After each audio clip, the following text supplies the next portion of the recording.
होते त्यांच्या जवळचे धनंजय मुंडे त्यांचं मंत्रिपदावर वर्णी लागण्याची शक्यता वर्तवली जाते। मी आजच त्या गोष्टीवर बोलत नाही, पण तर असं काही व्हायचं म्हणजे तुमच्याकडून मला अधिकृत माहिती कळाली तर असं जर काही झालं तर 100 वाल्मिक कराड, 1000 त्याच्या टोळ्या आणि शेकडो खून व्हायला लवकरच सुरुवात होईल।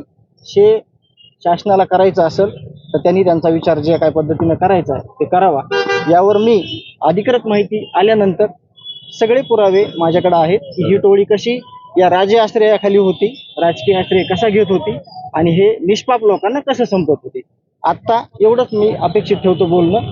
त्यानंतर ज्यावेळेस अधिकृत काही मला बातमी भेटेल त्यावेळेस मी हे सगळं पुराव्यानिशी तुम्हाला कारण तसे ते फिल्डिंग लावतात, दिल्लीमध्ये गेलेत आणि अमित शहाना पण भेटतात। या प्रकरणात काही अडचणी येऊ शकतात का किंवा 100% दबाव येऊ शकतो असं मी आज पत्र देखील माननीय उच्च न्यायालयामध्ये दिलेलं आहे। ज्या काही प्रकार घडले आतापर्यंत त्या सगळ्या गोष्टी मी आज नमूद केलेल्या आहेत आणि काय घडतील याच्यानंतर पण ते पण सगळं मी मेन्शन करून दिलेलं आहे आणि अधिकृत अशी काही माहिती आली तर मी नक्की 100% पुराव्यानिशी तुमच्या माध्यमातून त्या सगळ्यांना पोच करेल। तुम्ही एक राज्यव्यापी बैठक घेणार आहात, आम्ही त्याबद्दल जे गावकरी आहेत त्या गावकऱ्यांना विचारात घेऊन किंवा गावकरी सगळे ठरवतील त्या अनुषंगाने मी त्याची पण माहिती तुम्हाला लवकरात लवकर देईल। जामीन अर्ज फेटाळल्यानंतर पूर्ण कुटुंबीय भावनिक झाले दिसून काय सांगता? जामीन अर्ज फेटाळल्यानंतर पूर्ण कुटुंबीय भावनिक झाल्याचं दिसून येतं। नाही, ही घटनाच एवढी क्रूर आहे।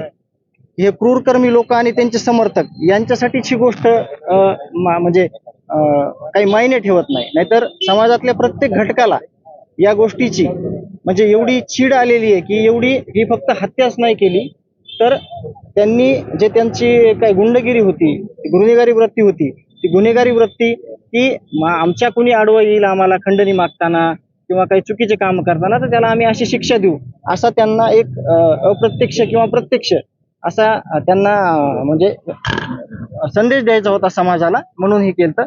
यामध्ये सगळ्या प्रकरणामध्ये की सरकारी जे वकील साहेब आहेत तिथले गिराशे साहेब, त्याच्यानंतर फिर्यादीकडून जे वकील आहेत आमचे धनंजय पाटील साहेब आणि विशेष करून काल तब्येत बरी नसताना देखील एकदम चांगल्या पद्धतीनं नितीन गवारी पाटील यांनी हे सगळा युक्तिवाद केला।